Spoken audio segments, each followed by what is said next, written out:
With record high water levels on the Great Lakes and on Lake St. Clair, a lot of waterfront property is threatened, if not washed away already, and it's not going to get better anytime soon. The U.S. Army Corps of Engineers expects these considerably above average water levels to persist through August and September. Tim Byrne is the Director of Watershed Management Services at the Essex Region Conservation Authority, and he met with first responders in Tecumseh yesterday. Tim Byrne joins me in the studio. Good morning. Good morning, Tony. That you met with the people in Tecumseh yesterday tells us that it's not getting any better. How bad is it? Well, many municipalities are active right now and putting together response plans. We're well past the point now of doing any kind of repair or pretending to be able to hold off the inevitable.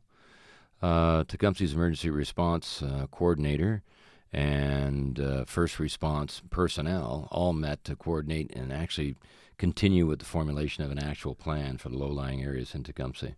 So paint me a scenario there. I mean, what might happen? What do they have to be ready for? Well, right now we're looking at levels extremely higher than 86. And during the last major flood, though, was 1973 that affected Tecumseh.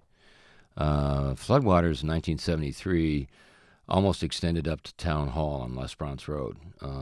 That's over a kilometer from the shoreline. Our starting levels now in the lake are much higher.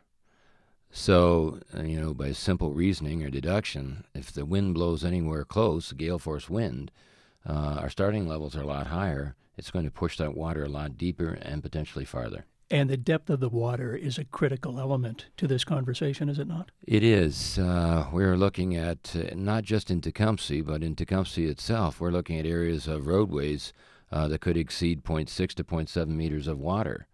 That makes it impossible for a passenger vehicle to go through. Tecumseh experienced that level of flooding with the rainfall event some 2 years ago. That was a bell ringer for the town to do some additional work, and credit to the town. Both elected officials and their administration have been actively investigating depth of water potentially on the road and been dealing with this now for a couple of years. It's that work that has shown us those depths that we could see. Is this inevitable? Inevitable is a good word. If we have calm weather and no storms, we'll get through it. 1986, there was only one storm that actually brought water onshore, and that was in April of 1986. But the unusual weather patterns, the unusual climate change, climate variability is affecting now the predictability of, normal events. We're no longer comfortable to say, oh, we should be okay. We have to be prepared for, the worst. But we're planning even for normal responses for even smaller storm events. Have you had this conversation with other municipalities in the region? This is an active conversation that we've been having with various councils around the region. We've met with members of Windsor's administration and elected officials on various projects in Windsor, Riverside Vista, East Riverside Dikes, Little River Dikes, and the city has been active in upgrading many of its protection systems, and many other municipalities. We are actually holding next week 4 town hall type meetings, more geared for general public than administrative types and or technical types. So again, we'll be exchanging some additional information and just the status of what we're looking at. I'm not at all afraid to admit that I have no real feel for how much damage has already been done because I don't live on the water. How much damage has been done?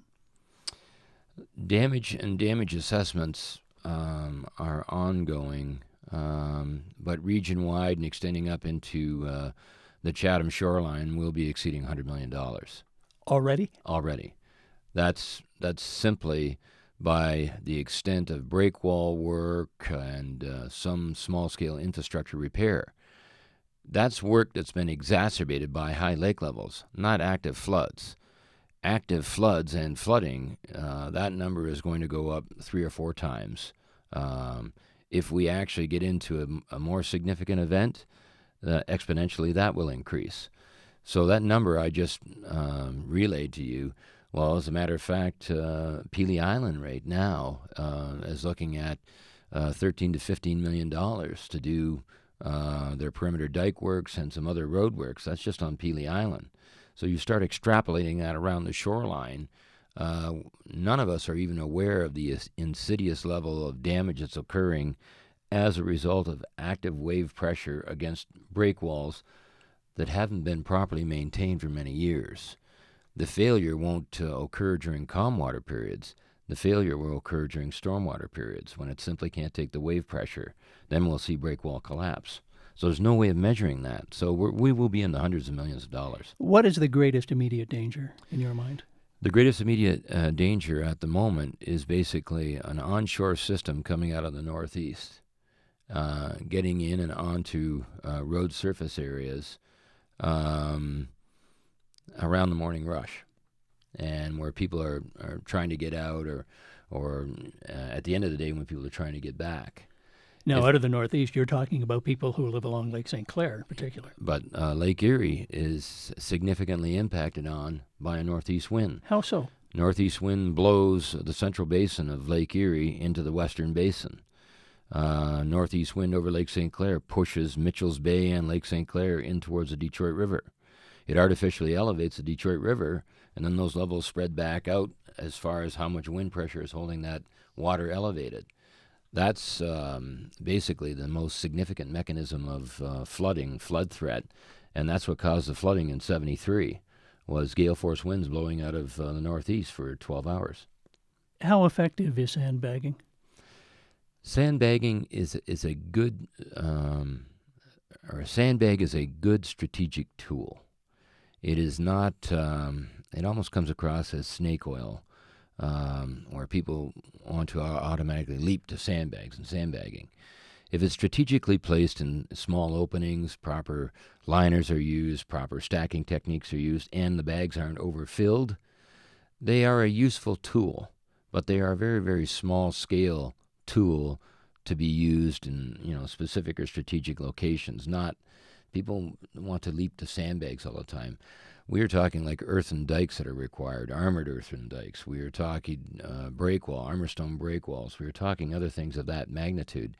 And we simply now, from this point in time until November or December, either don't have the material or the workforce available through contractors to get some of the significant work that still might be able, or that still might need to be done, to be able to be done.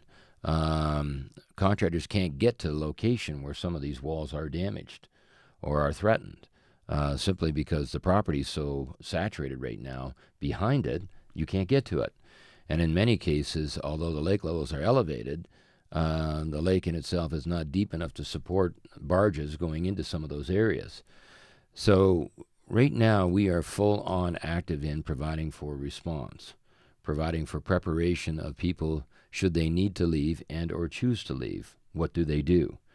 And first and foremost, if you are making a determination that you have to leave your home and you don't feel safe, you need to contact the municipality to say, I am leaving and I am going wherever you are going to. So if it's inevitable that we are going to be seeing flooding, the municipality, whatever municipality, is aware that you aren't at your home. So it doesn't have to deploy, important resources and or direct first responders into hazard areas if the people have self-evacuated. If the emergency is declared and municipalities are given instructions and giving instructions, it's imperative for people to comply and listen. No one should try to be a hero. And if you're in the middle of an event that actually water is exceeding depths of 0.4 or 0.5 on the road, you should not be there.